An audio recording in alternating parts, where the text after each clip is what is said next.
ஐயா வணக்கம். வணக்கங்க அண்ணே, வணக்கங்க அண்ணே. ஐயா எப்படி இருக்கீங்க? நல்லா இருக்கீங்களா? ரொம்ப ரொம்ப சந்தோஷமா இருக்கேன். ஐயா என்ன ஐயா திருவண்ணாமலை பக்கமே உங்க ஆளே பார்க்க முடியல? நான் எப்பயும் போல எந்த ரூபத்துல எப்ப வருவேன் என்ன ஏதுன்னு எனக்கே தெரியல. ஆனா வந்து போயிட்டு தான் இருக்கேன். வந்து போயிட்டு தான் இருக்கீங்க. ஆமா எங்கெல்லாம் ஐயா நீங்க போவீங்க? ஐயா, எந்த இடம் இப்போ பாக்கியே இல்லை. நாம படுத்திருந்தாலும் இருந்தாலும் அவங்க கூட்டு பா, இங்க வான்னா இங்க வந்துடணும். அன்னைக்கு எந்த மலைக்கு கூட்டு போனாங்கன்னு கேட்டீங்கன்னா, திடீர்னு முத்துமாரி அம்மா வந்தாங்க, ஒரு கோயில் கூட்டு போனாங்க. மறுபடி திருப்பி வந்தாங்க, கழுகு மலைக்கு கூட்டு போனாங்க. ஒரு மலை மேல கொண்டு உட்கார வச்சுட்டாங்க. அங்க போனேன், கோயில் கட்டலையேன்னு சொன்னாங்க. கட்டி தரேன்னு சொல்லிட்டு வந்தேன். திருப்பி வருவேன். எத்தனை தடவை வந்தாலும் வந்து வந்து பார்த்து தான் போயிட்டு இருக்கேன். யாரையா கூட்டு போறதுங்கள? இறைவனே கூட்டு போறாரு. கடவுளே வந்து கூட்டு போறாரு. கூட்டு போறாரு. எப்படி வந்து பாத்தீங்கன்னா கனவுல சொல்லுவாரா நேராவே வந்து சொல்லுவாரா? நேராவே கூட்டு போறாரு, நேரா சொல்றாரு. சொன்னா நம்ப மாட்டாங்க. நீங்க அப்ப கடவுளை பாத்துருக்கீங்க? பார்க்கலன்னா இப்படி இருக்க முடியுமா? எப்படி இருந்துச்சு, இப்ப எப்படி இருக்கு? ஐயா இப்ப நாங்க உங்ககிட்ட சில கேள்விகள் கேட்க போறோம். திருவண்ணாமலை வந்து பாத்தீங்கன்னா கோயிலுக்கு வராங்களா பக்தர்கள்? ஆமா. இப்போ நிறைய பக்தர்கள் வந்து பாத்தீங்கன்னா வராங்க கோயிலுக்கு. ஆனா அதுல வந்து பாத்தீங்கன்னா சில பக்தர்கள் சண்டை போட்டுனாங்க. அடில் தடியில் நடந்துச்சு இங்க திருவண்ணாமலை அண்ணாமலை கோயில்ல. அதான் கர்நாடகா சேர்ந்த பக்தர்களும் ஆந்திராவை சேர்ந்த பக்தர்களும் சண்டை போட்டுனதா கேள்விப்பட்டோம். இப்ப ஒரு கோவிலுக்கு வரவங்க சண்டை போட்டுக்கிறாங்க. இத பத்தி நீங்க என்ன நினைக்கிறீங்க? இங்க வந்தா அமைதி தான் வேணும். என் கோயில் உன் கோயிலுன்றது கிடையாது. இறைவனை பார்க்க வரவங்க அமைதியா கும்பிட்டுட்டு போகணும். அமைதியே இங்க இல்ல. காசு கொடுத்தா எல்லாம் நடக்குது. அப்ப எல்லாமே மேல மலை மேல நடந்தனாலதான் இவ்வளவு தப்பு நடந்து, இன்னும் தப்பு நடக்கும். யாருனாலும் கண்டிக்க முடியாது. ஒண்ணு கடவுளா பார்த்து தண்டிச்சால் ஒழிய மனிதர்னால என்ன செய்வோம், அடிச்சுக்கிட்டு தான் ஜாவான்.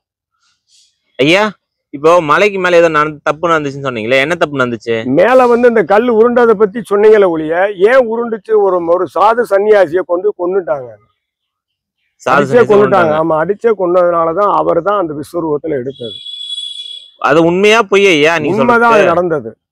அதுக்கு பேக்ரவுண்ட் ஆளு கீழே எல்லாரும் அதுக்கு உடந்த எல்லாருக்கும் தெரியும். அப்ப ஒருத்தர் அடிச்சு வெட்டி கொடுத்துக்கிட்டு கிடக்குன்னா என்ன ஆகும்? என்னட்டே அந்த ஆள் சொன்னாரு, என்கிட்ட பேப்பர் எழுதி கொடுத்துருக்கு. போலீஸ்ல போய் கம்ப்ளைண்ட் கொடுத்தோம், ஜட்ஜு கிட்ட பேசணும்.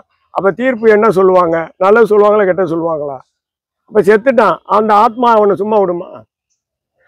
அதெல்லாம் யோசிப்பாரு. இப்ப என்னை அன்னைக்கு கேட்கலையே, ஒருத்தர் என்ன கேள்வி கேட்டா, என்னான்னு கேட்டான்.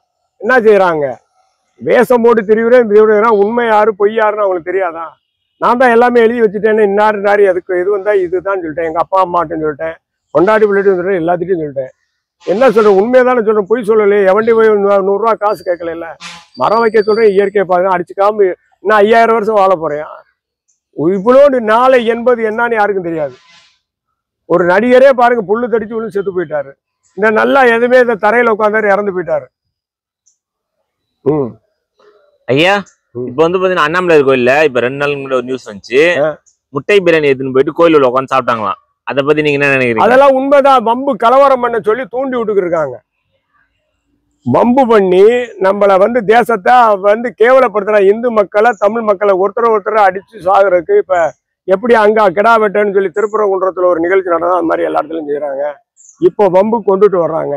அதுக்கு யார் இடம் விடுறது? இவ்வளவு கேமரா இருக்குல்ல, இவ்வளவு போலீஸ் அதிகாரி அந்த வாடையா தெரியாம இருக்குங்களா? ஏயா எல்லாத்தையும் செக் பண்ணி அந்த பிரியாணியை செக் பண்ண முடியாதா? அதை செக் பண்ணாம விட்டாங்களா இல்ல செக் பண்ணி வேணும்னு விட்டதுதான். அது கலவரம் பண்ண தூண்டுதல் நடந்துகிட்டு இருக்கு. எந்த நேரமும் எது வேணாலும் நடக்கலாம். எச்சரிக்கை.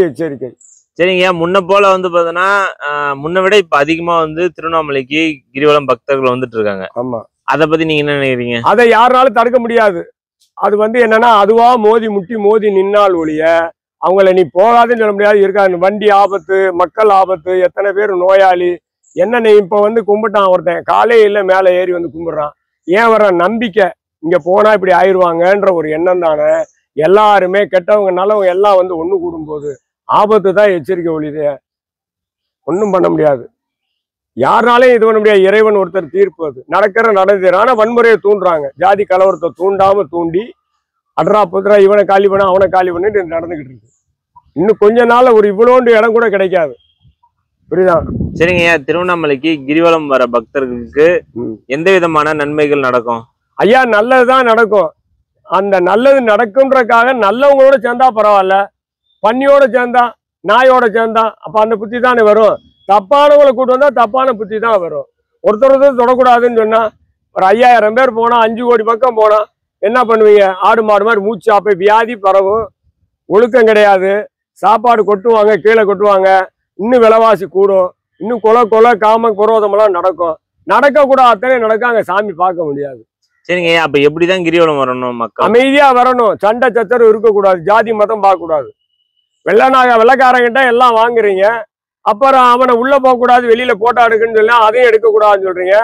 எல்லா கோயிலும் எடுத்து அவனே எடுக்கிறானே, உள்ள கோயில்ல பூஜாரியே எடுத்து காட்டுறானே. அப்ப படத்தை உள்ள என்ன நடக்குதுன்னு எடுத்து காட்டுறான்ல. அப்ப உனக்கு ஒரு நாய் எனக்கு ஒரு நாய், என்ன ஒண்ணு கேமரா புடுங்கின மாதிரி எங்கேயோ பார்த்தேன், கேமரா பிடிங்கி போட்டாங்கன்னு சொன்னாங்க, உண்டியல்ல சண்டை போட்டான். அது மாதிரி எல்லா கோயிலையும் நிப்பாட்டிட வேண்டியதானே, ஏன் போட்டோ எடுக்கிற? நீனே செல்ஃபி எடுத்து கொடுக்குறேல்ல, அது எது கொடுக்குற?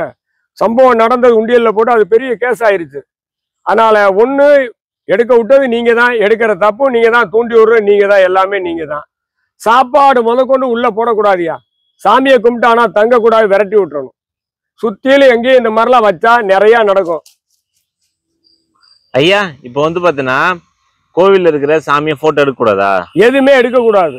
அப்படி எடுத்தா என்ன நடக்கும்? எடுத்தா நம்ம போட்டோ எடுக்க ஆயில் குறைச்சி ஆயிடும். அப்ப நம்மளே கூட போட்டோ எடுக்க கூடாது? எடுக்க கூடாது. நம்ம வீம்பு பெதாலாம் சீன் போட்டுக்கு தானே இருக்காங்க. அப்ப எப்படி இருக்கு, நல்லா இருக்கான்னு கேக்குறாங்க, என்ன பண்றாங்க? அது செய்யக்கூடாதுல்ல. விபூதி கூட நெத்தியில ஊற்றி அண்ணாந்து இதுல பூசல் மொழிய கண்ணாடி பார்த்து பூசக்கூடாது. விபூதி பந்தா பண்ணிதார பக்தியோட வரலையா, பந்தாவோட தானே வர்றாங்க. இப்ப நான் இந்த கட்ட சொன்னேன், இந்த என் வேட்டியை கொடுத்துட்டேன், இருந்த துண்டு எடுத்து கட்டியிருக்கேன். அப்ப தலையை விரிச்சு போட்டு வரலாமா கோயிலுக்குள்ள? எல்லாம் தலையை விரிச்சு போட்டு வர்றாங்க. அப்ப காளி வேஷம் போட்டு வர்றாங்க, நெகப்பாலிஸ் போட்டு வர்றாங்க, உடம்பெல்லாம் தெரிகிற மாதிரி ஆபாசமா. அப்புறம் தொட்டாங்கிட்டான்ற வரக்கூடாது இல்லையா? அப்ப மக்கள் வந்து கோயிலுக்கு போற மக்கள் எப்படி வரணும்? அடக்க உடக்கமா ஒழுக்கமா வரணும். ஆதி காலத்துல எப்படி வருவாங்க? குளிச்சு தலைமுழுகி பக்தியோட வந்தா உங்களுக்கு அண்ணாமலை காப்பாத்துவாரு. நீ கண்ணாபண்ணான்னு எத்தனை எவ்வளவு ஆபத்துகள் நெருங்கிட்டு இருக்கு.